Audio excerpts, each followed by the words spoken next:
کہ ہمارے قبلہ حضرت صاحب ابھی نعت شریف پڑھ رہے تھے، وہ بڑا اچھا پڑھ رہے تھے، مجھے بڑا لطف آ رہا تھا، لیکن یہ بھی ہمارے ہاں ایک کمی ہے کہ ہمارے سامعین کو معلوم نہیں کہ جو سامنے بیٹھا آدمی پڑھنے والا ہے ہم نے اس سے پڑھوانا کیسے ہے۔ اور مجھ سے پہلے مجاہد اہل سنت تحریک ناموس رسالت محاذ کے انتہائی اہم رکن اور سربراہوں میں سے ایک بڑی شخصیت حضرت علامہ مولانا محمد علی نقشبندی صاحب گفتگو کر رہے تھے۔ میں کافی دیر سے حاضر ہو گیا تھا، میں نے نماز اندر پڑھی ہے، تو نماز پڑھ کے ان کی گفتگو کے دوران بھی میں نے اس چیز کو دیکھا کہ احباب یہاں موجود تو ہیں لیکن صرف جسمانی طور پر،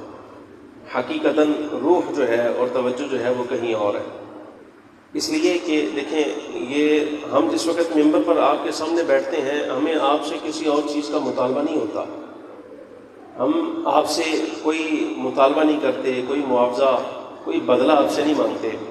لیکن ہماری گفتگو کا جو اصل مول ہوتا ہے نا، وہ صرف اتنا ہوتا ہے ہمیں یہ پتہ چل جائے کہ جو بات ہم کر رہے ہیں وہ آپ کو سمجھ آئی ہے کہ نہیں ہے۔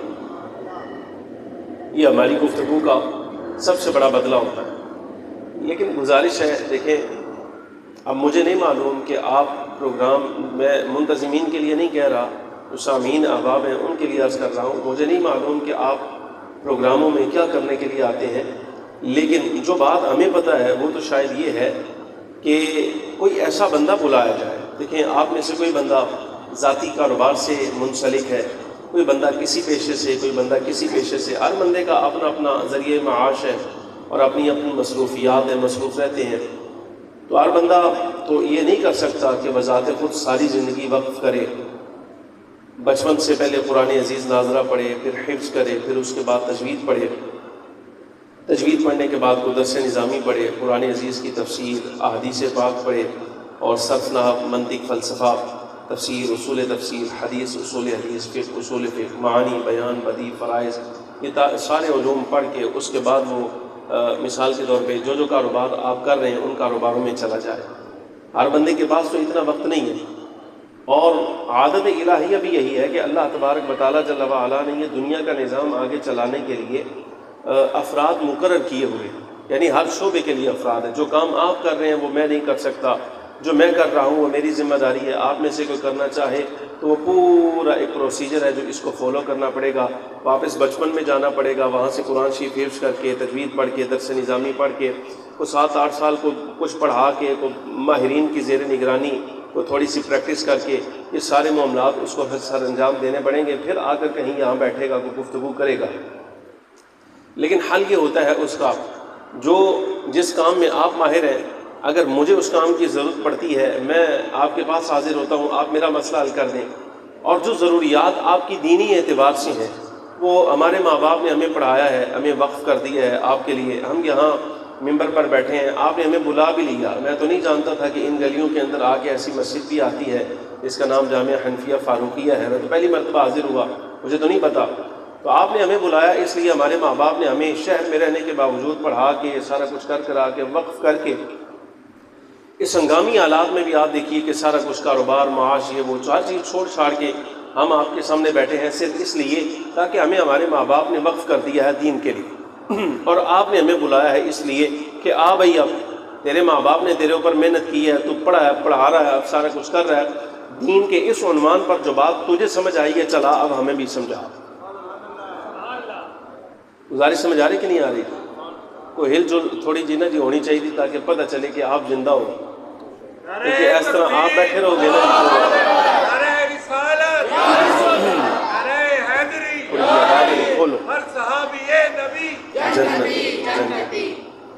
گزارش یہ ہے کہ ہمیں بلایا اس لیے جاتا ہے تاکہ اس عنوان پر، جیسے مثال کے طور پہ آج آپ نے ختم نبوت کا عنوان رکھا ہے، ہمیں آپ نے طلب اس لیے کیا ہے تاکہ ہم نے قرآن عزیز سے جو کچھ ختم نبوت کے بارے میں سمجھا ہے، احادیث طیبہ سے،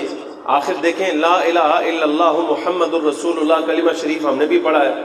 آپ کی شہادتین کا اقرار کرتے ہیں، گواہی دیتے ہیں اللہ کے سوا کوئی معبود نہیں ہے، اور جناب سیدنا محمد صلی اللہ علیہ وسلم اللہ کے نبی ہیں، اللہ کے رسول ہیں، بندہ خاص ہیں، یہ ساری چیزیں آپ کو بھی معلوم ہیں، لیکن اس متعلقات، اس کلمے کے جو تقاضے ہیں وہ سمجھنے کے لیے آج آپ نے ہمیں طلب کیا۔ ایسا ہی ہے کہ اس کا کوئی اور مقصد بھی ہے؟ بولو، یہی مقصد ہے کہ بھئی یہ ختم نبوت کا عنوان ہے، بتاؤ اس کے بارے میں قرآن عزیز کیا کہتا ہے اور نبی پاک صلی اللہ علیہ وبارک وسلم کی احادیث کیا کہتی ہیں، اور ہم سے پہلے جو اسلاف ہمارے گزر گئے ہیں، مثال کے طور پہ صحابہ کرام علیہم الرضوان ہیں، اہل بیت اطہار ہیں، پھر اس کے بعد زمانہ تابعین کا آتا ہے، تبع تابعین کا آتا ہے، محدثین ہیں، مفسرین ہیں، امام بخاری جیسی شخصیت ہیں، امام مسلم ہیں، ترمذی، نسائی، ابو داؤد، ابن ماجہ ہیں، داتا صاحب ہیں، سرکار بغداد حضور غوث پاک ہے، شاہ نقشبند ہے، شہنشاہ سہرورد ہے، خواجہ خواجگان خواجہ معین الدین چشتی اجمیری ہیں، اعلیٰ حضرت فاضل بریلی ہیں، مجدد الفسانی ہیں۔ یہ جو ہم سے پہلے بزرگان دین گزر گئے ہیں، انہوں نے ختم نبوت کے بارے میں کیا سمجھا ہے، آگے پہنچایا ہے۔ بھئی آؤ ہمیں وہ باتیں سمجھاؤ تاکہ ہم بھی اپنے ایمان کی حفاظت کر سکیں۔ یہی مقصد ہوتا ہے۔ یا مثال کے طور پہ محرم میں اگر آپ پروگراموں کا انعقاد کرتے ہیں تو اس وقت مقصد یہ ہوتا ہے، بتاؤ امام علی مقام رضی اللہ تعالیٰ عنہ کی شان و عظمت کیا ہے۔ ربیع الاول میں اگر آپ پروگراموں کا انعقاد کرتے ہیں تو تب مقصد یہ ہوتا ہے، آؤ فخر عالم نور مجسم صلی اللہ علیہ وسلم کی کوئی شان شفاعت کے متعلق بتاؤ، سرکار کی شان نبوت اور رسالت کے متعلق بتاؤ، حضور کی رحمت کے متعلق بتاؤ، نبی پاک صلی اللہ علیہ وسلم کی ولادت سے متعلق بتاؤ۔ یہ سارے عنوان ہیں جو آپ سمجھنا چاہتے ہیں، آپ ہمیں طلب کرتے ہیں ہم آپ کو آ کر یہ باتیں سمجھائیں ساری۔ یہی مقصد ہوتا ہے یا نہیں؟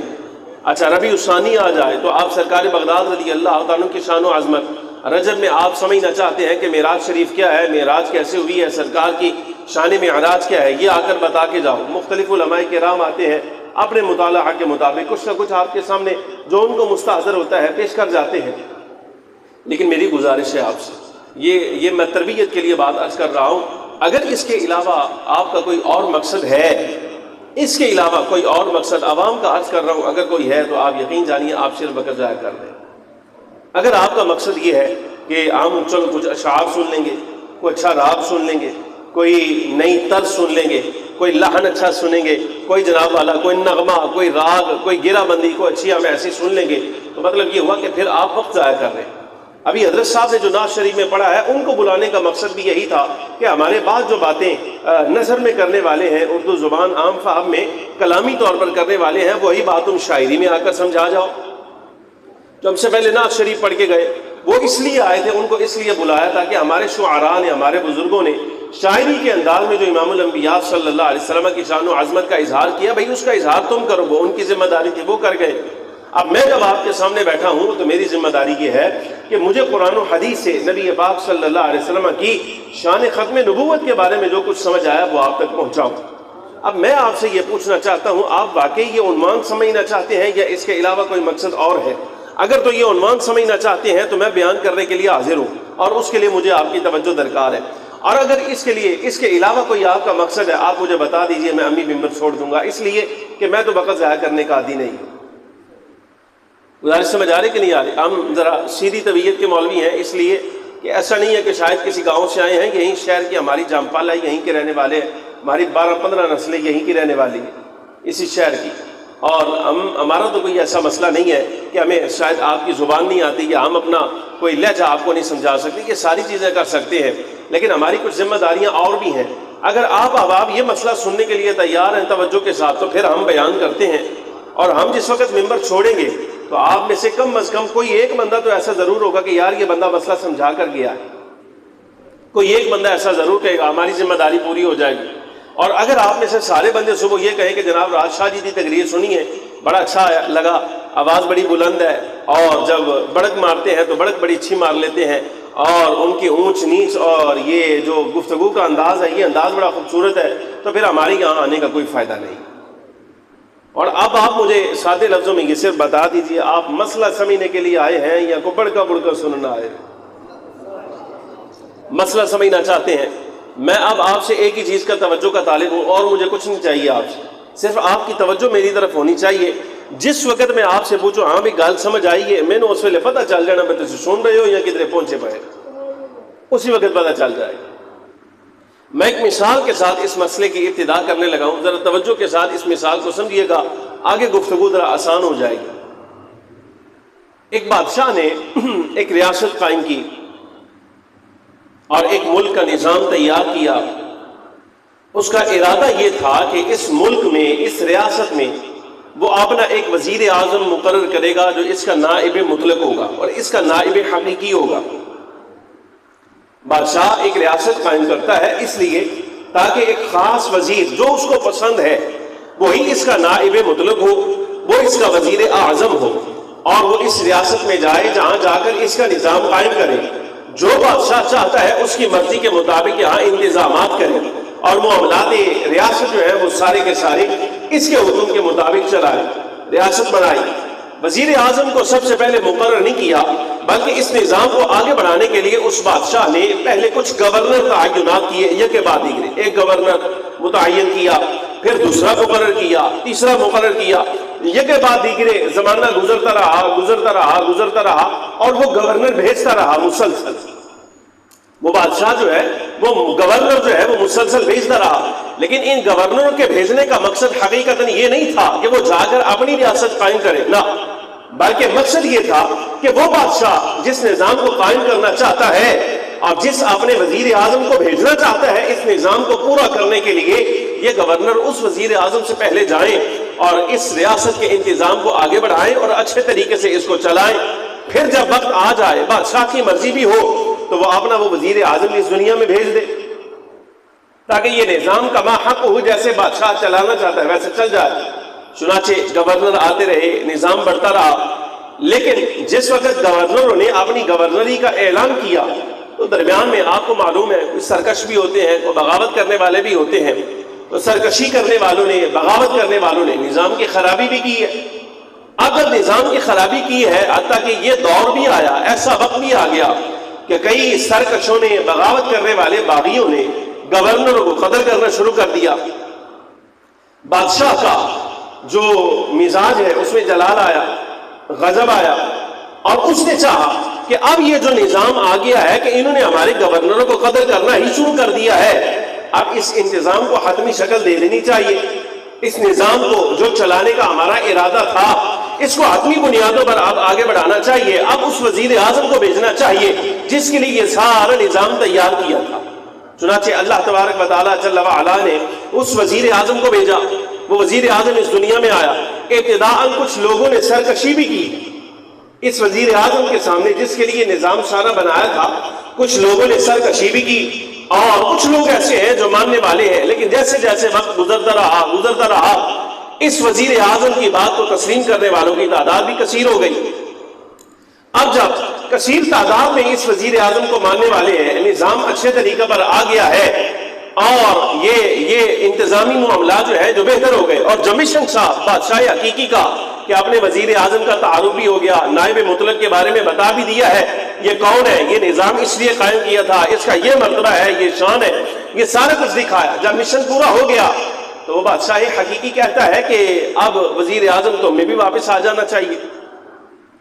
چونکہ جو معاملہ تھا وہ پورا ہو گیا، جو مقصد تھا وہ بھی پورا ہوا، جو مطلوب تھا، مقصود تھا، یہ سارے معاملات طے پا گئے، اب تمہیں واپس آ جانا چاہیے۔ لیکن اس وزیر اعظم کے آنے کے بعد، واپس چلے آنے کے بعد، اس بادشاہ نے نظام جو آگے بڑھایا ہے، آگے کوئی گورنر نہیں بھیجا، بلکہ اسی وزیر اعظم کے نائبین کو بھیجا ہے تاکہ اسی نظام کو آگے چلاتے رہے، تاکہ جب یہ دنیا سمیٹنے کا، نظام سمیٹنے کا وقت آئے گا تو وہ بادشاہ جو ہے وہ اس نظام کو ختم فرما دے گا۔ ہمارے ائمہ کرام فرماتے ہیں اگر یہ مثال سمجھ آ جائے کہ ایک بادشاہ ہے، اس کا وزیر اعظم ہے، اس نے ایک بادشاہ نے ریاست قائم کی ہے اسی وزیر اعظم کے لیے، اور کئی گورنر بھیجے ہیں اس انتظام کو آگے چلانے کے لیے تاکہ وہ نظام آگے بڑھائے، جس وقت اس وزیر اعظم کے آنے کا وقت ہو جائے تو نظام اس کے سپرد کر دیا جائے۔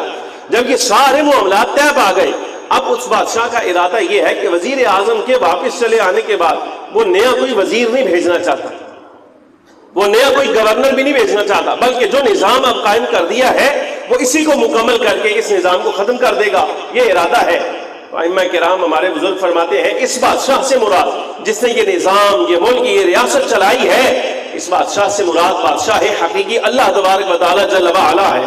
اور اس ریاست سے مراد دنیا ہے، اور اس وزیر اعظم نائب مطلق سے مراد امام الانبیاء صلی اللہ علیہ وبارک وسلم ہے، اور جو نظام آگے چلایا ہے اس نظام سے مراد دین حق اسلام کا نظام ہے، انتظام ہے، اور جن گورنروں کو یہ بادشاہ حقیقی بھیجتا رہا ہے اس نظام کو آگے چلانے کے لیے، ان گورنروں سے مراد حضرت آدم علیہ السلام سے لے کے سیدنا عیسیٰ علیہ السلام تک کی ذوات مقدسہ ہے۔ جب یہ نائبین آتے رہے، گورنر آتے رہے، یہ نظام آگے چلتا رہا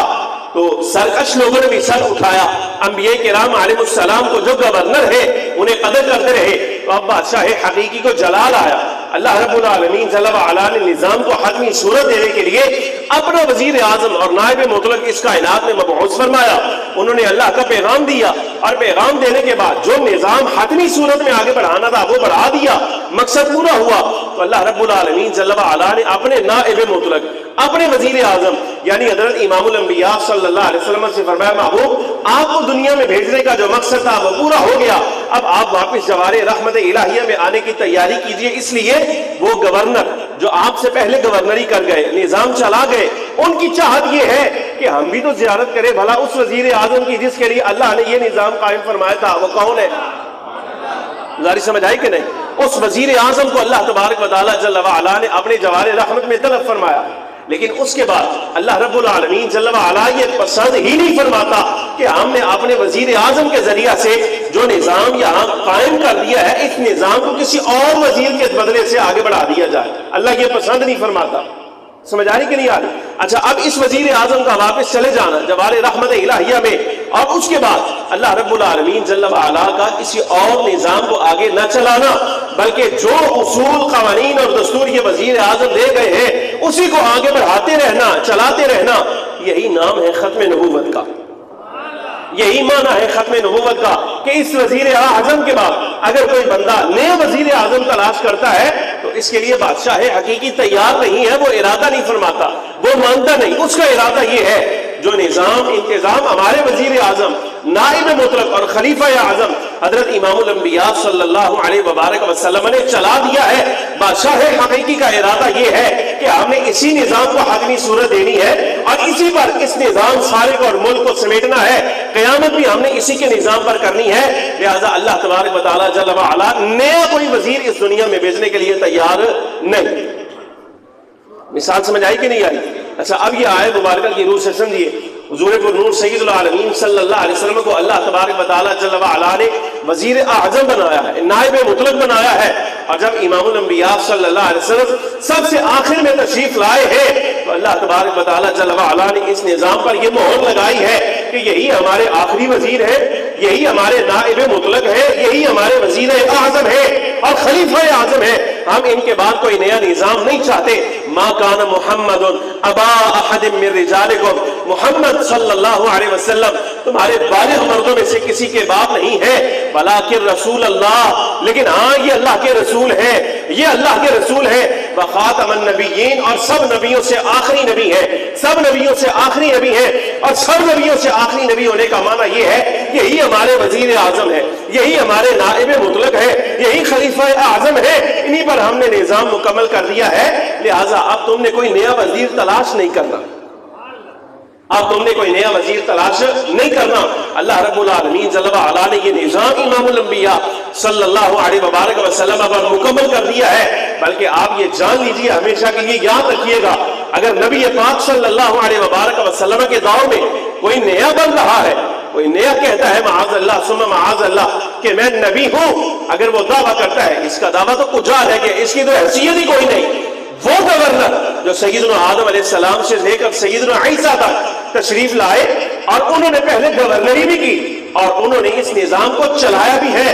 باخدا اگر ان میں سے، ان گورنروں میں سے سرکار دو عالم صلی اللہ علیہ وسلم کی نظام کے ہوتے ہوئے سرکار کی وزارت کے آنے کے بعد اگر کوئی ان گورنروں میں سے آ جائے تو آپ یقین جانیے وہ بھی اب اپنا نظام نہیں چلا سکتا، بلکہ اللہ تبارک و تعالی جل وعلا کا حکم یہ ہے کہ آپ تمہاری گورنری نہیں، بلکہ اگر تم نے نظام چلانا ہے تو تمہیں بھی حکم یہی ہے، مصطفیٰ کریم صلی اللہ علیہ وسلم کا نظام چلانا ہے۔ نئے کی تو بات ہی کوئی نہیں رہ جاتی، اگر قرآن و سے کوئی آ جائے تو وہ بھی امام الانبیاء صلی اللہ علیہ وسلم کا نظام چلانے والا ہے، اور اگر کوئی بندہ یہ دعویٰ کرے میں امام الانبیاء صلی اللہ علیہ وسلم کے بعد نیا وزیر بن کر آیا ہوں، تو امام الانبیاء صلی اللہ علیہ وسلم کی امت کے لیے تو معاملہ ہی اللہ نے بڑا آسان کر دیا ہے۔ یہ پہلے انبیاء کرام علیہ السلام کی امتوں کے لیے مشکل تھا، اس لیے کہ وہاں ایک گورنر آتا، ایک نبی آتا تو ان کے مثال کے ساتھ ہی دوسرا نبی متعین کر دیا جاتا، پھر تیسرا، پھر چوتھا۔ یہی وجہ ہے کہ وہ امتیں جو ہے وہ محتاج تھیں کہ جب کوئی نبی دعویٰ کرتا تو وہ آگے سے کہتے تھے ہمیں معجزہ دکھائیے، ہمیں کوئی خرق عادت دکھائیے، ہمیں کوئی عجیب بات دکھائیے تاکہ ہمیں پتہ چلے کہ آپ اللہ کے نائب ہیں، آپ اللہ رب العالمین جل وعلا کے نبی ہیں یا رسول ہیں۔ ہمارے لیے اللہ رب العالمین جل وعلا نے معاملہ اتنا آسان کر دیا ہے کہ نبی پاک صلی اللہ علیہ وسلم کو آخری نبی، آخری رسول بنایا ہے، اور یہ معاملہ ہمارے لیے اس لیے آسان ہے۔ معاذ اللہ اگر ہمارے سامنے کوئی بندہ اب سرکار دو عالم صلی اللہ علیہ وسلم کے بعد نبوت کا دعویٰ کرتا ہے تو ہم اس سے یہ نہیں پوچھیں گے بتا تیرے نبی ہونے کی دلیل کیا ہے، بلکہ ہمارے لیے آسانی یہ ہے کہ ہم فقط اس سے کہیں گے جس کا نظام ہے وہ خود کہتا ہے آخری ہم نے سرکار دو عالم کو بھیج دیا ہے، اب ان کے بعد ہمیں بھیجنا ہی کوئی نہیں، بتا تیری مانے کہ اپنے رب کی مانے ہم۔ ہمارے لیے تو معاملہ ہی بڑا آسان ہے۔ اللہ رب العالمین جل وعلا نے اتنی آسانی ہمارے لیے کر دی، وہ کیا؟ وَلَٰكِن رسول اللہ وخاتم النبیین، یہ اللہ کے رسول ہیں اور نبیوں میں سے سب سے آخری نبی ہیں۔ حضرت سیدنا صدیق اکبر رضی اللہ تعالی عنہ آپ بیان کرتے ہیں، کہتے ہیں کہ حضرت سیدنا فاروق اعظم رضی اللہ تعالی عنہ تشریف لائے۔ میری گفتگو سمجھ آ رہی کہ نہیں آ رہی؟ کوئی مشکل تو نہیں، بور تو نہیں ہو رہے؟ میں کوشش کروں گا بڑی جلدی سے میٹوں گا، لیکن بات سمجھانی ہے آپ کو تاکہ وہ جو ہمارے بزرگوں کی محنت ہے وہ ضائع نہیں ہونی چاہیے۔ یہاں جوان لوگ بھی بیٹھے ہیں، یہاں پوچھنا چاہیے، جن لوگوں نے 74 کا زمانہ دیکھا ہے اور بعد کا زمانہ دیکھا ان کے لیے یہ بڑا ضروری ہے تاکہ وہ سمجھے کہ ہماری یہ دینی تاریخ ہے کیا اور ہم نے اس نظام کو آگے کیسے بڑھانا ہے، کیسے سمجھنا ہے، یہ ان کے لیے بڑا ضروری ہے۔ حضرت سیدنا صدیق اکبر رضی اللہ تعالی عنہ موجود تھے، حضرت فاروق اعظم رضی اللہ تعالی عنہ تشریف لائے، آپ کے ہاتھ میں تورات کا ایک نسخہ تھا، یہ مشکات کی روایت ہے، امام بہقی رحمۃ اللہ تعالی علیہ نے بھی اس کو نقل کیا۔ چونکہ مدینہ منورہ میں یہودی رہتے تھے تو انہوں نے حضور پر نور سید العالمین صلی اللہ علیہ وبارک وسلم کے ساتھ گفتگو بھی ان کی چلتی رہتی تھی۔ اب چونکہ مدینہ منورہ میں یہود بھی ہیں، اہل اسلام مسلمان بھی ہیں، صحابہ بھی ہیں، کسی یہودی نے حضرت سیدنا فاروق اعظم عمر بن خطاب رضی اللہ تعالی عنہ کو تورات کا ایک نسخہ دے دیا۔ آپ بڑے خوش ہوئے کہ میرے ہاتھ میں اللہ کی کتاب آئی ہے، اگرچہ یہ سابقہ کتاب ہے لیکن اس بات پہ آپ نے خوشی کی کہ مجھے کتاب مل گئی ہے جو حضرت موسیٰ علیہ السلام پر اللہ نے نازل کی، اگرچہ یہ محرف تھی، اس میں تعریف ہو چکی۔ حضرت فاروق اعظم رضی اللہ تعالی عنہ وہ کتاب لائے اور نبی پاک صلی اللہ علیہ وسلم کے سامنے عرض کرتے ہیں یا رسول اللہ یہ تورات ہے اور مجھے میرے ایک یہودی دوست نے دی ہے، ایک بندے نے دی ہے، وہ یہودی ہے اور وہ کہتا ہے عمر اس کا مطالعہ کرو۔ آپ نے خوشی کا اظہار بھی کیا اور نبی پاک صلی اللہ علیہ وسلم کے سامنے بیٹھ کر تورات کا مطالعہ شروع کر دیا۔ حضرت صدیق اکبر رضی اللہ تعالیٰ عنہ فرماتے ہیں جب میں نے یہ منظر دیکھا کہ امام الانبیاء صلی اللہ علیہ وسلم کے سامنے بیٹھ کر حضرت عمر رضی اللہ تعالیٰ عنہ تورات پڑھ رہے ہیں اور میں نے فخر عالم صلی اللہ علیہ وسلم کو چہرے کو دیکھا تو گویا ایسے لگا امام الانبیاء صلی اللہ علیہ وسلم کے چہرے پاک میں کسی نے سرخ انار نچوڑ دیا ہے۔ سرور عالم صلی اللہ علیہ وسلم تو جلال میں آ رہے ہیں،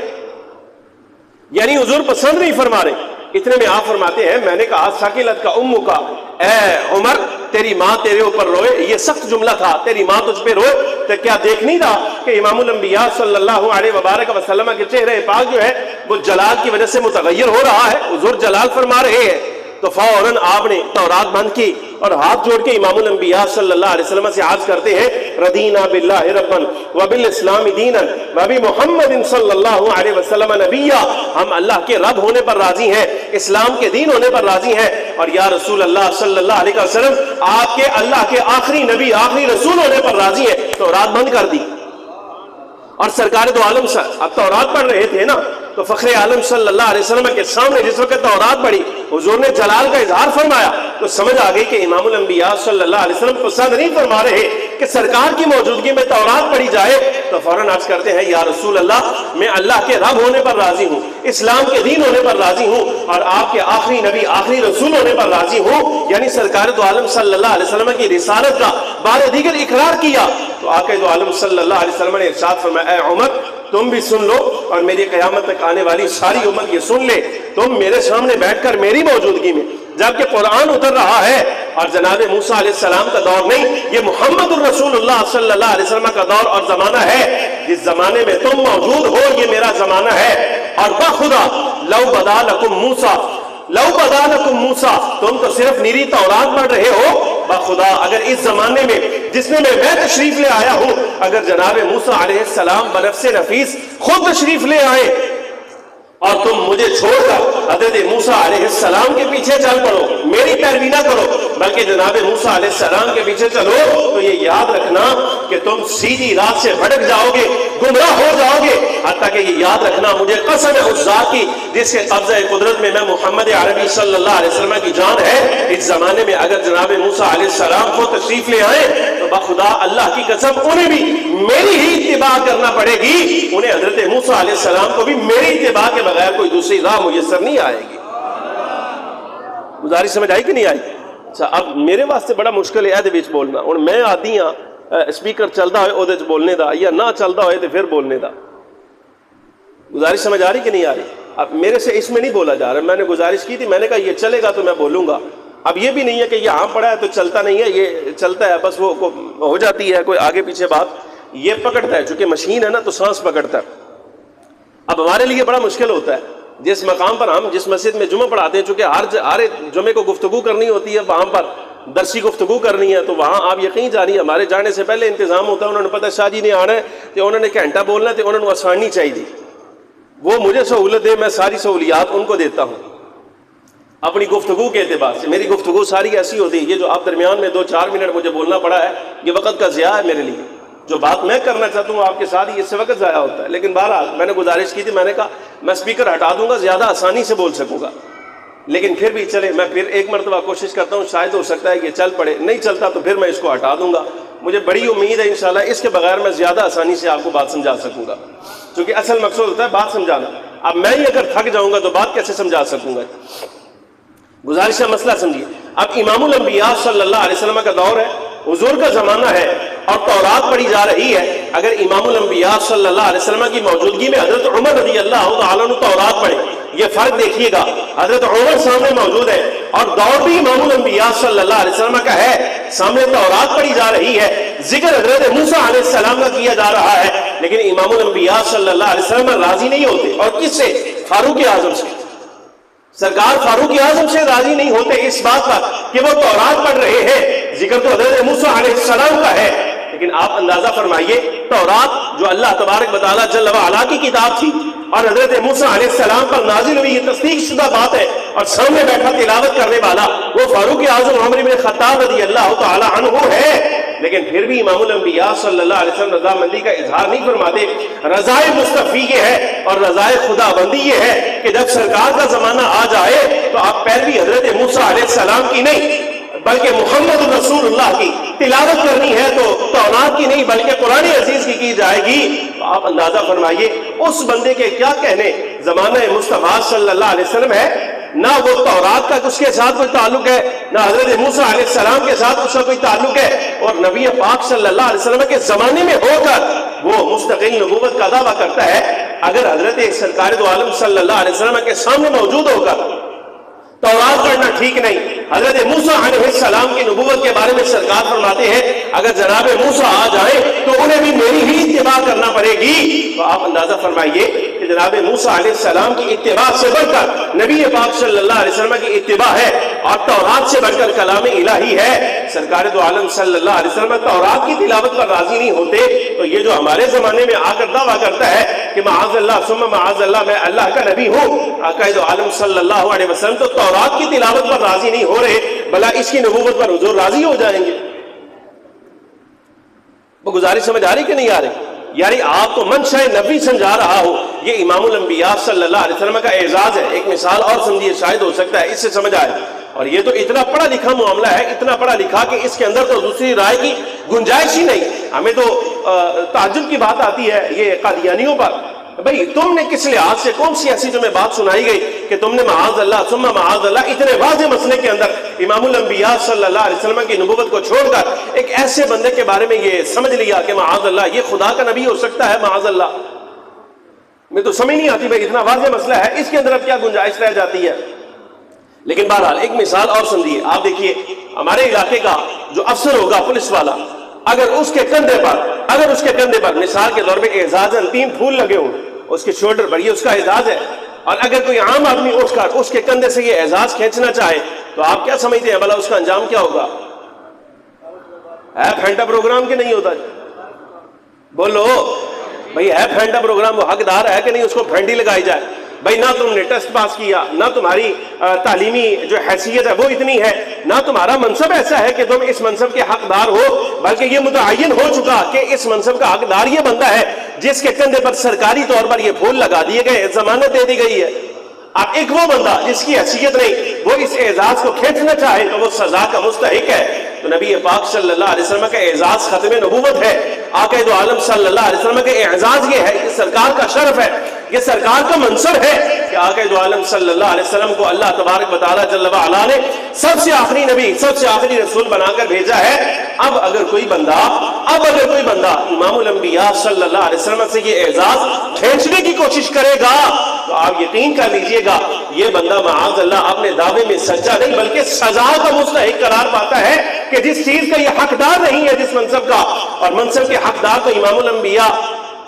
صلی اللہ علیہ وبارک وسلم ہے۔ سرکار دو عالم صلی اللہ علیہ وسلم کے بعد اتنا واضح ہے کہ اس منصب کا حقدار ہو ہی کوئی نہیں سکتا۔ اگر کوئی بندہ دعویٰ کرتا ہے تو ائمہ اسلام کا اس بات پر اتفاق ہے، صحابہ کرام رضی اللہ تعالیٰ عنہم اجمعین سے لے کر آج تک ساری امت کا اس بات پر اتفاق ہے، اگر کوئی بندہ امام الانبیاء صلی اللہ علیہ وبارک وسلم کے ساتھ نئی نبوت کا دعویٰ کرتا ہے تو یہ بندہ کافر ہے، بے ایمان ہے، دائرہ اسلام سے خارج ہے، ملعون اور لعنت کا مستحق ہے۔ یہ دنیا بھی اس کی سزا ہے اور آخرت میں اس کی سزا یہ ہے کہ یہ بندہ دائمی جہنمی قرار پائے گا۔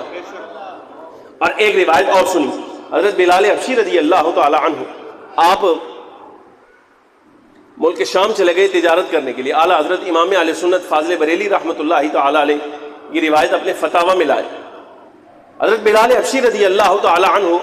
اب اس سے آپ ذرا مسئلہ سمجھیے گا، یہ دیکھیے گا کتنا عام فہم ہے اور کتنا حساس ہے، اس کی حساسیت بھی سمجھے اور اس کی عام فہمی بھی سمجھے کہ ایسا سادہ سا مسئلہ ہے، اس کے اندر تو تفتیش تحقیق کی ضرورت ہی کوئی نہیں رہ جاتی۔ حضرت بلال حبشی رضی اللہ تعالیٰ عنہ ملک شام گئے تو وہاں کچھ یہودیوں کو معلوم ہوا یہ مکہ مکرمہ سے آئے ہیں، اس وقت ابھی ہجرت نہیں ہوئی، مکہ مکرمہ سے آئے۔ تو ایک یہودی نے آپ کو بلایا، کہا کہاں سے آئے ہو؟ فرمایا میں مکہ سے آیا ہوں۔ فرمایا ایک بات تو بتاؤ، تم مکہ مکرمہ سے آئے ہو، کیا خبر ہے مکہ کے بارے میں؟ کیا کسی شخص نے وہاں اعلان نبوت کیا ہے؟ حضرت بلال حبشی رضی اللہ تعالیٰ نے فرمایا ہاں، ایک شخصیت ایسی ہے جنہوں نے وہاں پر اعلان نبوت کیا ہے۔ تو وہ یہودی کہنے لگا کہ ایسا ممکن ہے، میں آپ کو ایک کمرے میں لے جاتا ہوں، آپ وہاں پر میں آپ کو کچھ تصویریں دکھاتا ہوں دیوار پر بنی ہوئی، کچھ خیالی تصاویر ہے، کیا آپ دیکھ کر پہچان کر بتا سکتے ہیں کہ ان میں سے کون سی شخصیت ہے جنہوں نے دعوی نبوت اور رسالت کیا ہے؟ فرمایا ہاں ٹھیک ہے، میں پہچان سکتا ہوں۔ آپ کو یہودی کمرے میں لے گیا، تصاویر دیواروں پر بنی ہوئی اس نے دکھائی۔ جس وقت آپ نے ساری تصاویر کو بغور دیکھا تو فرمایا ان میں وہ تصویر نہیں ہے کہ جنہوں نے مکہ مکرمہ میں نبوت اور رسالت کا دعویٰ کیا۔ اچھا، کمرے سے باہر آئے، ایک اور بندے نے دیکھا، اس کو بھی معلوم ہوا کہ یہ بلال ہیں، مکہ مکرمہ سے آئے ہیں، اور بات چیت یہ چل رہی ہے کہ مکہ مکرمہ نے کسی شخصیت نے دعوی نبوت کیا ہے۔ اس بندے نے پھر پوچھا، کہا آپ پہچان لیں گے؟ دوسرا بندہ پوچھتا ہے، فرمایا ہاں میں پہچان جاؤں گا۔ اس پر وہ بندہ کہتا ہے آئیے میرے ساتھ آئیے۔ وہ ایک اور کمرے میں لے گیا، وہاں کچھ تصاویر بنی ہوئی دکھائیں اور تصویریں دکھا کر وہ کہتا ہے ان میں سے پہچانیے وہ کون شخصیت ہے جو مکہ مکرمہ میں نبوت کا دعویٰ کرتے ہیں۔ حضرت بلال حبشی رضی اللہ تعالیٰ عنہ جب ان تصاویر کو دیکھا تو ان میں ایک تصویر ایسی تھی کہ وہ امام الانبیاء صلی اللہ علیہ وسلم کی شکل و صورت کے ساتھ کچھ مشابہت رکھتی ہے، اور وہ تصویر ایسے بنی ہے کہ ایک شخصیت ہے اور ایک دوسرا بندہ ہے جس نے ان کے پاؤں کو پکڑ رکھا ہے۔ یہ اس تصویر کا انداز۔ آپ فرماتے ہیں جب میں نے اس وقت نظر توجہ ڈالی، توجہ سے دیکھا تو معلوم ہوا یہ امام الانبیاء صلی اللہ علیہ وسلم کی شکل و شباہت ہے۔ تو میں نے دیکھ کر کہا یہ جو تصویر ہے یہ فخر عالم صلی اللہ علیہ وسلم کے ساتھ ملتی جلتی ہے، ہاں یہی وہ شخصیت ہے جو اس وقت مکہ مکرمہ میں دعوی نبوت کرتے ہیں، لیکن تمہیں کیسے معلوم ہے؟ ہم نے تو دیکھا ہے، تمہیں کیسے معلوم؟ تو وہ یہودی بتلاتا ہے، کہتا ہے ہمیں کتابوں کے اندر پہلی کتابوں میں بتا دیا گیا اور ہم نے یہ صورتیں بنا رکھی ہیں کہ ہمیں ہمارے بڑوں نے بتائی ہیں کہ اس طرح کی شکل و صورت امام الانبیاء صلی اللہ علیہ وبارک وسلم کی ہوگی۔ اور آگے یہ اس یہودی کے لفظ ہیں، ایک اہل کتاب میں سے ایک فرد کے لفظ ہیں، وہ کہتا ہے کہ ہمیں یہ بتا دیا گیا کتابوں میں بھی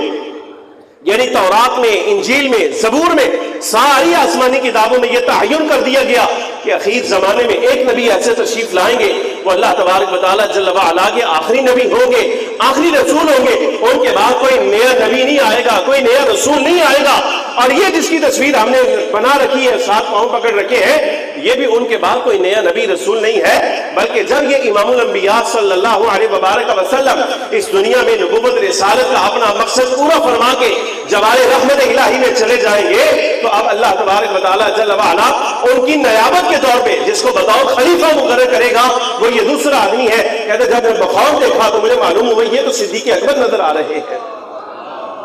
یہ نظر تو، یہ تصویر، یہ شباہت تو حضرت صدیق رضی اللہ تعالیٰ عنہ سے ملتی ہے. اور ساتھ اسی یہودی نے ایک لفظ کہا، اسے کہا یہ اللہ کا دستور ہے کہ پہلے انبیاء کرام علیہ السلام جب تشریف لاتے تھے تو ایک نبی اس دنیا سے جیسے ہی جاتا تھا تو اللہ تبارک و تعالیٰ جل وعلا دوسرا نبی مبعوث فرماتا، پھر اگر وہ بھی تشریف لے گئے تو تیسرا نبی. یہ نظام چلتا رہا چلتا رہا چلتا رہا. یہی عادت الہیہ ہے کہاں آ کے اس شخصیت کا ظہور ہوگا. ان کا اعزاز یہ ہے کہ ان کے بعد اللہ تبارک و تعالیٰ جل وعلا کوئی نیا نبی، کوئی نیا رسول مبعوث نہ فرمائے گا. یہ اللہ کے آخری نبی ہیں اور ان کے بعد جو نظام چلے گا قیامت تک انہی کا چلتا رہے گا. کسی دوسرے نبی کو، کسی دوسرے بندے کو یہ حق ہی نہیں بنے گا کہ وہ ان کے بعد نبوت رسالت کا دعویٰ کر سکے. اچھا، آپ اس حکایت میں، اس واقعہ میں ملاحظہ فرمائیے کہ اہل کتاب اس بات کو پہچانتے ہیں کہ نبی پاک صلی اللہ علیہ وبارک وسلم آخری نبی ہیں. اللہ نے جو نظام قائم فرمایا ہے نبوت و رسالت کا، وہ امام الانبیاء صلی اللہ علیہ وسلم پر ختم ہو جانا ہے. اور ایک مزے کی بات میں آپ کو بتاؤں، علامہ بدر الدین عینی کے بارے میں ابھی پڑھ رہا تھا عمدۃ القاری میں، ابھی یہاں آپ کے سامنے حاضر ہوتے ہوئے. اتنا تو آپ کو معلوم ہوگا کہ فخر عالم نور مجسم صلی اللہ علیہ وسلم کے بارے میں کہ آپ اللہ کے آخری نبی، آخری رسول ہیں، یہ بات تو قرآن عزیز میں آ گئی، لیکن یہ سیرت کا حصہ ہے. اور ہر مسلمان کو اتنی بات تو کم از کم شنید میں پڑھی ہوگی، سنی ہوگی کہ آقا دو عالم صلی اللہ علیہ وسلم کے دونوں کندھوں کے درمیان اللہ رب العالمین جل وعلا نے مہر نبوت لگا کر بھیجا تھا. سنیا کدی کہ نہیں؟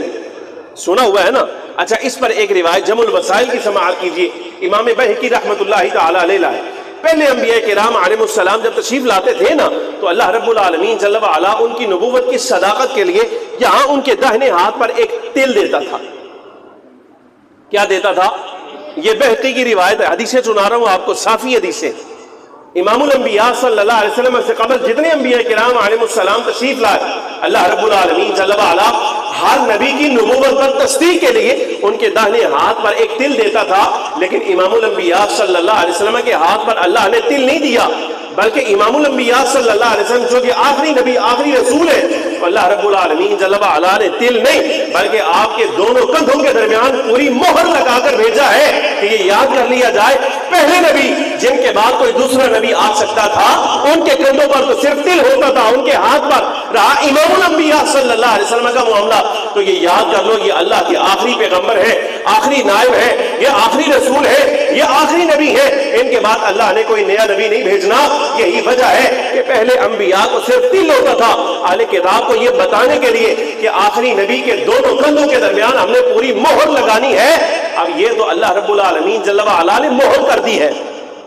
یہ جو مہر تھی امام الانبیاء صلی اللہ علیہ وسلم کے دونوں کندھوں کے درمیان، علامہ بدر الدین عینی رحمۃ اللہ تعالی علیہ فرماتے ہیں یہ مہر تو تھی ہی اس لیے تاکہ ساری کائنات کو بھی پتہ چل جائے اور خاص طور پہ کتابیوں کو بھی پتہ چل جائے جو حضرت موسیٰ علیہ السلام کے ماننے والے ہیں، جو حضرت ہارون کے ماننے والے، حضرت اسحاق کے ماننے والے، حضرت یعقوب و یوسف کے ماننے والے، اور آخر میں حضرت عیسیٰ پر ایمان لانے والے، خاص طور پہ انہیں پتہ چل جاتا کہ جن کے کندھوں کے درمیان مہر لگ کے آنی ہے، ان پر اللہ رب العالمین جل وعلا نے سلسلہ نبوت اور رسالت ختم کر دینا ہے.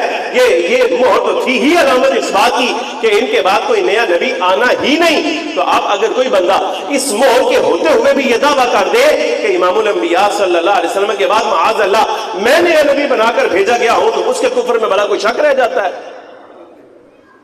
سوتے پے ہو تو میرا ہمیں زور لگوائی جا رہے ہو، بس میرا ہمیں زور لگوائی جا رہے ہو، بس جڑنے میں لگ رہا ہے تسی آرام فرما رہے ہو.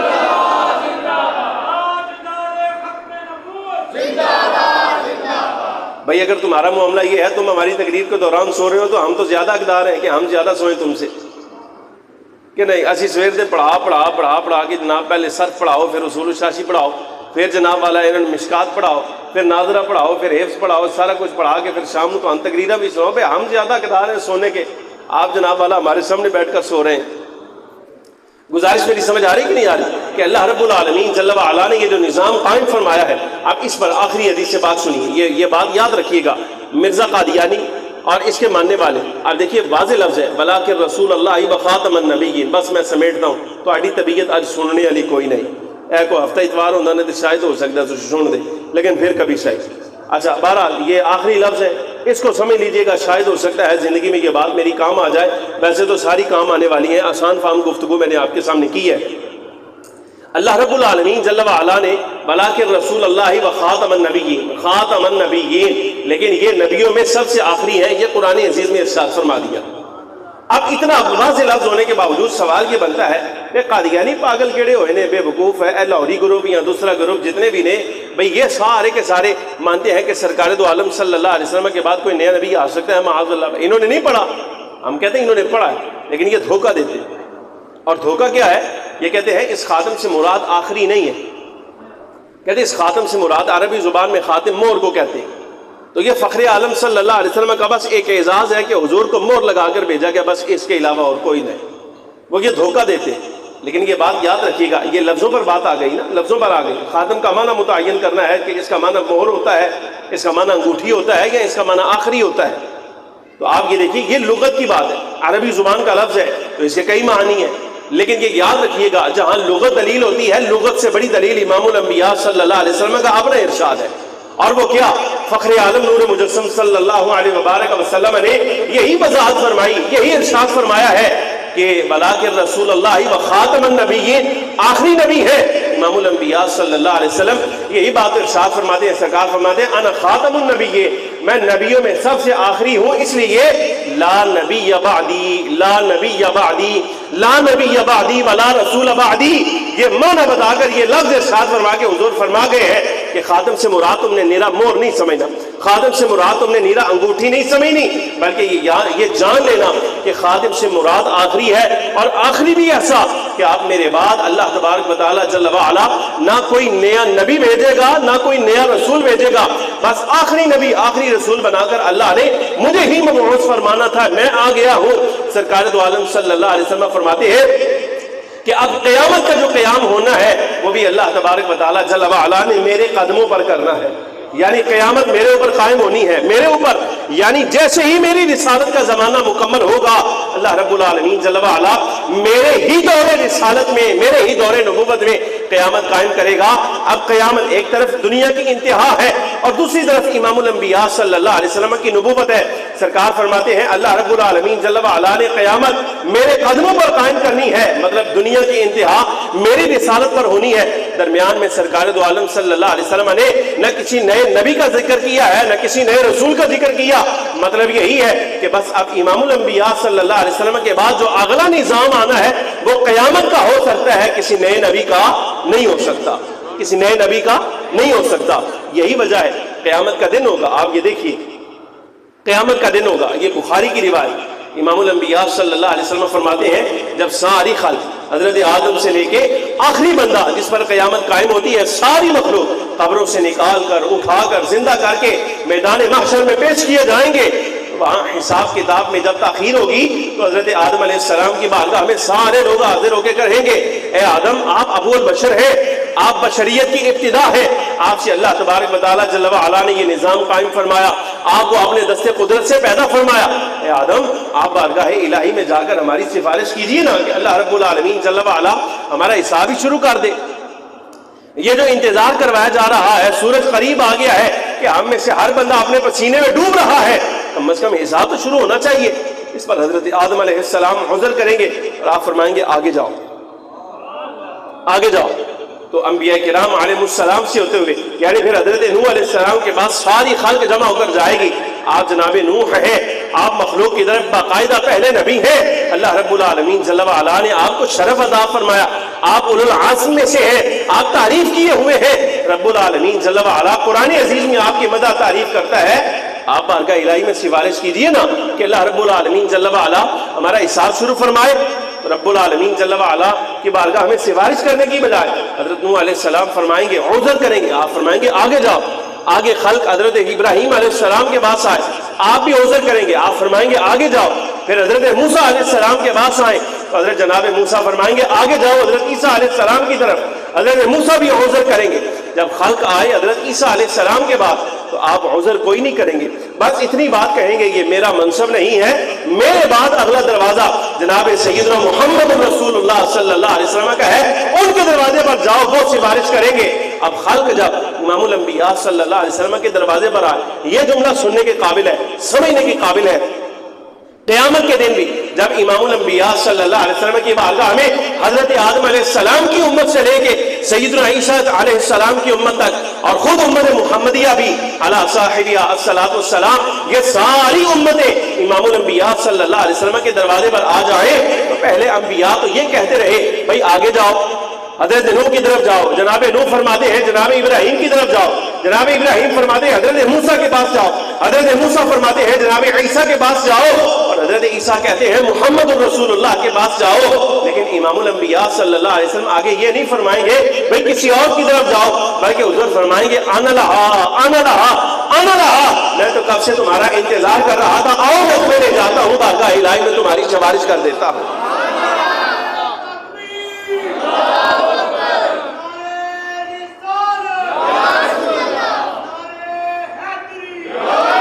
اور اس بات کو سمجھیے، زندہ باد، اس بات کو سمجھیے، یہ سمجھنے کے قابل بات.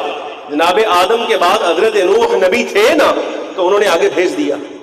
حضرت نوح کے بعد حضرت ابراہیم نبی تھے، انہوں نے آگے بھیجا. جناب ابراہیم کے بعد حضرت موسیٰ نبی تھے، انہوں نے آگے بھیج دیا. جناب موسیٰ کے بعد حضرت عیسیٰ نبی تھے، انہوں نے آگے بھیجا. حضرت عیسیٰ کے بعد آگے حضور اکرم نور مجسم صلی اللہ علیہ وسلم نبی رسول ہے تو انہوں نے بھی آگے بھیج دیا. لیکن امام الانبیاء صلی اللہ علیہ وسلم نے آگے کسی کی طرف نہیں بھیجا. کیوں؟ سرکار کے بعد ہے ہی کوئی نہیں دوسرا. گزارش سمجھ آ رہی کہ نہیں آ رہی؟ بھئی نبی پاک صلی اللہ علیہ وسلم کے بعد دوسرا ہے ہی کوئی نہیں. اگر معاذ اللہ ثم معاذ اللہ کوئی دوسرا ہوتا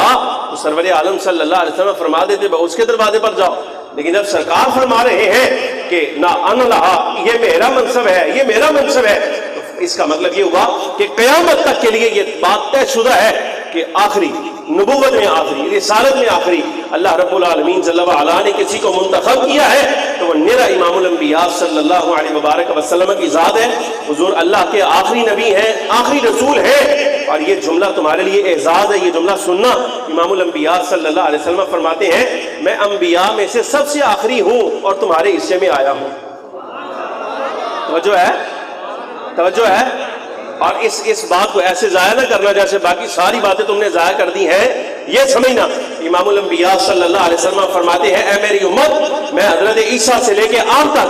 اللہ کے انبیاء میں سب سے آخری نبی ہوں، میرے بعد نبی کوئی نہیں، میں تمہارے حصے میں آیا ہوں. اور جناب آدم سے لے کے تم تک تم آخری امت ہو، تم میرے حصے میں آئے ہو، تم میرے حصے میں آئے ہو. میں آخری نبی ہوں، میں تمہارے حصے میں آیا ہوں اور تم آخری امت ہو، تمہارے بعد امت کوئی نہیں، تم میرے حصے میں آئے ہو. جب سرکار آخری نبی ہے، ہمارے آقا مولا آخری رسول ہے اور انہوں نے ہمیں آخری امت کہہ دیا ہے، بس یہ ہم اپنا اعزاز نہیں گنوانا چاہتے نا. ہمارا اعزاز یہ ہے اور ہمارا اعزاز ہماری شان اگر منسلک ہے تو وہ امام الانبیاء صلی اللہ علیہ وسلم کے قدموں کے ساتھ ہے. اگر کوئی بندہ فخر عالم صلی اللہ علیہ وسلم کا دامن چھوڑ کر حضور سے اپنا بازو چھڑا کر کسی اور کی طرف جاتا ہے تو یہ یاد کر لیجئے وہ بندہ امام الانبیاء صلی اللہ علیہ وسلم سے دامن نہیں چھڑا رہا بلکہ وہ اللہ تبارک و تعالیٰ جل وعلا کی بارگاہ سے خود اپنے آپ کو جہنمی لکھوا رہا ہے اور وہ اپنے اعزاز پر کراس مار رہا ہے. یہ سرور عالم صلی اللہ علیہ وسلم کا ارشاد یاد کرو حدیث پاک. سرکار فرماتے ہیں میں انبیاء میں سب سے آخری ہوں، میں تمہارے حصے میں آیا ہوں، تم امتوں میں سب سے آخری ہو، تم میرے حصے میں آئے ہو. یہ ہمارا اعزاز. امام اعظم سیدنا امام اعظم ابو حنیفہ رضی اللہ تعالیٰ عنہ فرماتے ہیں، جملہ سنیے گا، مومن کا ایمان ایسا ہونا چاہیے. امام اعظم رضی اللہ تعالیٰ عنہ فرماتے ہیں اگر کوئی بندہ معاذ اللہ ثم معاذ اللہ اس زمانے میں یعنی نبی پاک صلی اللہ علیہ وسلم کی بعثت کے دور میں دعویٰ کرتا ہے کہ میں حضور کے بعد نبی ہوں اور دوسرا بندہ جس کے سامنے اس نے دعویٰ کیا دوسرا اس کو کہتا ہے بتا دلیل کیا تیرے نبی ہونے پر، فرمائے اون تے چھڑو، یہ دلیل مانگنے والا یہ جملہ کہہ کر کہ بتا تیرے نبی ہونے پر دلیل کیا ہے یہ فوراً کافر ہو جائے گا. اتنا حساس مسئلہ ہے. نماز روزے ضائع، ہر چیز ضائع، اور اسی حال میں اگر مر جائے تو رب العالمین جل وعلا قیامت کے دن نماز روزے منہ پر دے مارے گا۔ بھائی نماز روزے کی بنیاد اگر ہے کہ ہماری مسجدوں کی بنیاد اگر ہے تو نبی پاک صلی اللہ علیہ وسلم کی ختم نبوت پر ہے، یہ اس وقت ہے۔ تمہاری امامتیں اگر قائم ہے تو نبی پاک صلی اللہ علیہ وسلم کی ختم نبوت کی وجہ سے، اگر تمہاری نمازیں قائم ہیں تو سرکار کی نمازوں کی وجہ سے، سرکار کی ختم نبوت کی وجہ سے۔ اگر امام الانبیاء صلی اللہ علیہ وسلم کے اس اعزاز کا کوئی منکر ہو جائے تو نہ نماز کی کوئی حیثیت ہے اس کی، نہ اس کے روزے کی کوئی حیثیت ہے، نہ اس کی زکوٰۃ کی کوئی حیثیت ہے۔ اگر وہ حج بیت اللہ کے لیے چلا جائے تو اس کے حج بھی کوئی حیثیت نہیں۔ قیامت کے دن اللہ رب العالمین جل وعلا جہنمیوں کی صف میں اس کو کھڑا کرے گا اور دائماً ابدا یہ بندہ ہمیشہ ہمیشہ کے لیے جہنمی ہے جو امام الانبیاء صلی اللہ علیہ وسلم کو چھوڑ کر کسی اور کی نبوت پہ چلتا ہے۔ گزارش سمجھ آئی کہ نہیں؟ اور اس پر ایک جملہ اور یہ یاد کیجیے، یہ فقہی مسئلہ ہے، یہ فقہی مسئلہ ہے۔ قادیانیوں کے ساتھ میل جول رکھنا حرام، قادیانیوں کے ساتھ میل جول رکھنا حرام ہے۔ قادیانیوں کے ساتھ تعلقات رکھنا، ان کے ساتھ اٹھنا بیٹھنا، ان کے ساتھ کاروباری معاملات کرنا، یہ سارا کا سارا حرام ہے، اور ان سے جو پیسہ کاروبار میں وصول کیا جاتا ہے وہ پیسہ بھی حلال کوئی نہیں۔ یہ فقہی مسئلہ ہے۔ کیوں؟ قرآن عزیز میں اللہ تبارک و تعالیٰ جل وعلا فرماتا ہے فَلَا تَقْعُدْ بَعْدَ الذِّكْرَىٰ مَعَ الْقَوْمِ الظَّالِمِينَ، فرمایا ظالم قوم کے بعد جب تمہیں پتہ چل جائے یہ ظالم ہے تو پھر ایسے ظالموں کی مجلس میں نہ بیٹھا کرو۔ اگر ظالم کی مجلس میں بیٹھنا اللہ تبارک و تعالیٰ منع فرماتا ہے تو کافر کی مجلس میں بیٹھنا تو اس سے بھی بدرجہ اولا منع ہے۔ اور کو گزارش سمجھ آ رہی کہ نہیں آ رہی؟ لہٰذا اعزاز اگر قائم ہے تو وہ امام الانبیاء صلی اللہ علیہ وسلم کی نبوت رسالت کے ساتھ قائم ہے ہمارے بزرگوں نے۔ اب یہ جملہ آپ ساری زندگی کے لیے یاد کر لیجئے، قادیانی دو گروہ، ایک گرداسپوری گروپ اور دوسرا لاہوری گروپ۔ لاہوری گروپ تو مراد ہے شیراں لے گیٹ والا، مولوی اجمل لاہوری، احمد علی لاہوری، جان دیو نام سنیا؟ اپنے نام کے ساتھ شیخ القرآن شیخ التفسیر لکھتا ہے، میانی صاحب میں اس کی قبر ہے۔ میانی صاحب جس وقت آپ وہ دوسری طرف سے آتے ہیں نا، وہ فیروز پور روڈ کی طرف سے جس وقت آپ میانی صاحب کی طرف انٹر ہوتے ہیں، وہاں کے ایک جگہ لکھا ہوگا شیخ القرآن مولوی احمد علی لاہوری، نام کے ساتھ اس کی شیخ القرآن لکھا ہے، لیکن یہ مرزا قادیانی گروپ کا بندہ ہے اور یہ آگے جاننے والا بھی، بلکہ ہاں جی ہے نا، لیکن قادیانی گروپ کا بندہ، اس لیے کہ مرزا قادیانی کو مجدد مانتا ہے، اور مرزا قادیانی آئین کی روح سے، اسلام کی روح سے، اور یہ میں آپ کو آئین پاکستان بتا دوں، آئین پاکستان کا متن یہ ہے، وہ جو آئین پاس ہوا اور قانون پاس ہوا، آپ اگر کبھی شناختی کارڈ بنانے کا اتفاق ہو اور اگر کبھی پاسپورٹ بنانے کا اتفاق ہو تو وہ جو آپ کا ڈیٹا تیار کر کے ایک پیپر آپ کے ہاتھ میں دیں گے نا، اس پیپر کو نیچے سے پڑھیے گا،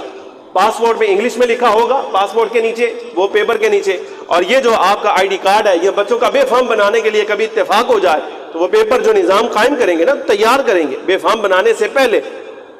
جو نادرہ کا ریکارڈ ہوتا ہے، اس نادرہ کے ریکارڈ میں آپ اس پیپر کے نیچے پڑھیں گے کہ قادیانیوں کے دونوں گروہ، یعنی گرداسپوری گروپ مرزا غلام احمد قادیانی والا بھی اور لاہوری گروپ یعنی مولوی احمد علی لاہوری والا بھی، یہ آئین پاکستان کی روح سے کافر ہے۔ اپنے نام کے ساتھ قادری لکھتا ہے، اس کا بیٹا آج کل جو ہے مولوی اجمل قادری، وہ اپنے نام کے ساتھ قادری لکھتا ہے، اجمل قادری 11ویں قرآن باقاعدہ۔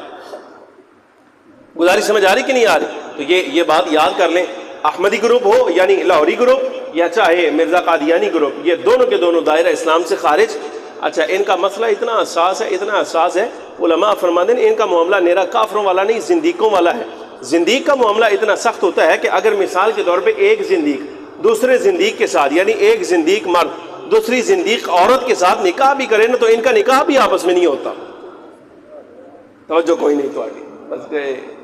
اینڈ ہو گیا، تھوڑا بھی تے ساڈا بھی، ساڈا سپیکر نے کر دیتا ہے تے تھوڑا اسی کر دیتا ہے۔ مسئلہ میں نے آپ کو بتا دیا، مسئلہ سن لیں، اینا دے آپس میں نہیں ہوتا، یعنی ایک قادیانی اگر دوسرے قادیانی کے ساتھ نکاح بھی کرے تو یہ فقہی مسئلہ ہے، ان کا تو آپس میں بھی نکاح نہیں ہوگا،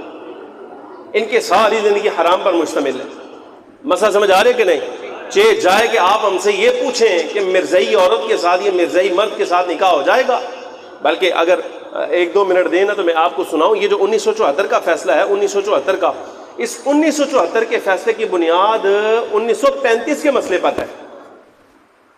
پاکستان بننے سے پہلے اگر آپ کو معلوم ہو تو یہ ریاست ہی بہاولپور ریاست، مکمل ایک ریاست، اور اس وقت جتنا بڑا نظام تھا وہ سارا کا سارا بہاولپور میں چلتا تھا۔ قادیانیوں کو آئین پاکستان میں کافر قرار دیے جانے سے پہلے جہاں کافر قرار دیا گیا ہے وہ 1935 میں شیخ الجامعہ شیخ الاسلام علامہ غلام محمد صاحب گھوٹوی رحمۃ اللہ تعالی علیہ سنی عالم، ان کے دلائل کی بنا پر، چونکہ یہ شیخ الجامعہ تھے، شیخ الاسلام تھے اس وقت، تو بہاولپور کی ریاست میں 1935 کے اندر یہ لکھا گیا، اور اس مسئلے کی بنیاد یہ تھی کہ ایک مولوی الہی بخش صاحب تھے، انہوں نے اپنی بچی کا نکاح کر دیا ایک عبد الرزاق نامی بندے کے ساتھ۔ اب جب نکاح ہوا اس وقت تک تو مسلمان تھا، رخصتی نہیں ہوئی تھی، تو رخصتی ہونے سے پہلے وہ بندہ مرزئی ہو گیا۔ اب وہ مولوی الہی بخش صاحب عالم فاضل تھے، ان کو مسئلہ معلوم تھا، انہوں نے عدالت میں دعویٰ دائر کیا کہ میں نے اس کے ساتھ اپنی بیٹی کا نکاح کیا تھا، تب تو یہ مسلمان تھا، اب یہ مرزئی ہو گیا، لہٰذا اس نکاح کو ختم کیا جائے۔ تو جب عدالت میں دعویٰ دائر کیا تو عدالت نے کہا بھائی نکاح ختم کرنے کا کیا مقصد؟ تو وہ مولوی الہی بخش صاحب چونکہ عالم تھے، انہوں نے کہا بھائی یہ کافر ہو گیا، بیٹی میری مسلمان ہے، تو یہ کیسے ہو سکتا ہے کہ میری بیٹی ایک کافر کے نکاح میں رہے؟ انہوں نے کہا باقاعدہ کیس چلا۔ حضرت شیخ الجامعہ علامہ غلام محمد صاحب گھوٹوی رحمۃ اللہ تعالی علیہ 10 سال تک 1926 میں ایک کیس شروع ہوا، اور سن 1935 میں جا کر اس کا فیصلہ ہوا اور لکھ دیا گیا بہاولپور ریاست میں کہ یہ بندہ جب عبد الرزاق پہلے مسلمان تھا، جب نکاح ہوا، بعد میں جب قادیانی ہو گیا، تو اب قادیانی چونکہ کافر ہیں سارے کے سارے، ان کے ساتھ کسی مسلمان مرد کا مسلمان عورت کا نکاح نہیں ہو سکتا، لہٰذا 1935 وہ پہلا مرحلہ ہے جس وقت اسی ایک نکاح کی بنیاد پر قادیانیوں کو بہاولپور ریاست کے اندر کافر قرار دیا گیا۔ حضرت قائد اہل سنت علامہ شاہ احمد درانی رحمۃ اللہ تعالی علیہ نے جب 1974 کے اندر پارلیمنٹ کے اندر قرارداد پاس کی، تو اس قرارداد میں بھی سب سے پہلے جو فیصلے منگوائے گئے فیصلہ کرنے کے لیے، وہ 1974 کی وہ فائلیں تھیں جو بہاولپور ریاست فیصلے کی تھیں، ان کو پڑھا گیا اور نتائج نکالے گئے، دلائل پڑھے گئے، پھر 1974 کے اندر یہ آپ کے پاکستان کا قانون ہے۔ اب خلاصہ یہ ہے، اگر کوئی بندہ امام الانبیاء صلی اللہ علیہ وبارک وسلم کے بعد کسی بندے کو بھی کوئی نیا نبی مانتا ہے، نیا رسول مانتا ہے، معاذ اللہ ثم معاذ اللہ، وہ نرا شریعت کا منکر نہیں بلکہ آئین پاکستان کا بھی غدار ہے، ایسے پرچہ ہونا چاہیے۔ سمجھ آ رہی کہ نہیں؟ لہٰذا ایک بات یاد رکھیں، بعض لوگ ایسے ہیں جو دنیاوی مفادات کے لیے، دنیاوی معاملات کے لیے، پیسے کے لیے، باہر کے ویزے کے لیے، کوئی نکاح کے لیے، شادی کے لیے، یہ اس طرح کے معاملات کر دیتے ہیں۔ غربت بندے سے بڑا کچھ کرا دیتی ہے، مال کی کمی بندے سے بڑا کچھ کرا دیتی ہے، لیکن یہ بات یاد رکھیں، دنیاوی مفاد کے لیے اگر کوئی بندہ معاذ اللہ ثم معاذ اللہ امام الانبیاء صلی اللہ علیہ وسلم کی رسالت کا دامن چھوڑ رہا ہے، تو اس کو اپنا آخرت کا مفاد بھی تو یاد رکھنا چاہیے۔ بھئی آخرت میں بھی تو کام پڑنا ہے کہ نہیں پڑنا؟ اب دنیاوی مفاد کی وجہ سے آپ نے امام الانبیاء صلی اللہ علیہ وسلم کا دامن چھوڑ دیا، آخرت میں جب بخشش کی بات آنی ہے تو آپ کا تو قیامت تک آنے والی حضور کی جتنی امت ہے، ان کے تو قبر کا معاملہ بھی امام الانبیاء صلی اللہ علیہ وسلم کی رسالت کے جواب پر ہے۔ بتا ان کے بارے میں دنیا میں کیا کہا کرتا تھا؟ بھئی قیامت تک آنے والے جتنے لوگ ہیں، مرنا تے ہے سارے تے مر کے قبر سے بھی پوچھنا تے اوتھے بھی پوچھنا، بتا ان کے بارے میں کیا کہتا تھا؟ اگر معاذ اللہ نکلا مرزئی اور کہتا تھا آخری نبی آخری رسول نہیں مانتا تے مارنے سائیاں ہوتے پھٹے، ٹھیک ٹھاک قسم دے طبیعت صاف کرنی۔ سمجھ آ رہی کہ نہیں آ رہی؟ لہٰذا یہ مسئلہ سزا والا نا یہیں سے شروع ہو جائے۔ اے دنیاوی پھٹیاں کو بھی بچو تے قبر دے پھٹیاں کو بھی بچو۔ قبر دے پھٹے تے چلو اے لنگ لنگ جاسی، لیکن جڑے آخرت والے پھٹے نے وہ بہت سخت نے، وہ مکنے کدی نے۔ ان الذين يؤذون الله ورسوله لعنهم الله في الدنيا والاخره واعد لهم عذابا مهينا، یہ توہین امیز عذاب کا مستحق ہے۔ آیت مبارکہ دوبارہ سنیے، ایمان اس بات پر رکھیے، ما کان محمد ابا احد من رجالکم ولکن رسول اللہ وخاتم النبیین، اے محمد صلی اللہ علیہ وبارک وسلم تمہارے مردوں میں سے کسی بالغ مردوں میں سے کسی کے باپ نہیں، ولیکن رسول اللہ، لیکن یہ اللہ کے رسول ہیں، وخاتم النبیین، اور سب سے آخری نبی ہیں، سب سے آخری نبی ہیں، سب سے آخری نبی ہیں۔ اور سب سے آخری نبی ہونے کا معنی یہ ہے لا نبی بعدی ولا رسول بعدی، سرکار فرماتے ہیں میرے بعد اب نہ کوئی نیا نبی آنا ہے نہ کوئی نیا رسول آنا ہے، یہی ایمان ہے، اسی پر استقامت لے کر اس دنیا سے جانا ہے۔ دعا فرمائیے اللہ رب العالمین جل وعلا ہمیں اس اعزاز کو سمجھنے کی توفیق عطا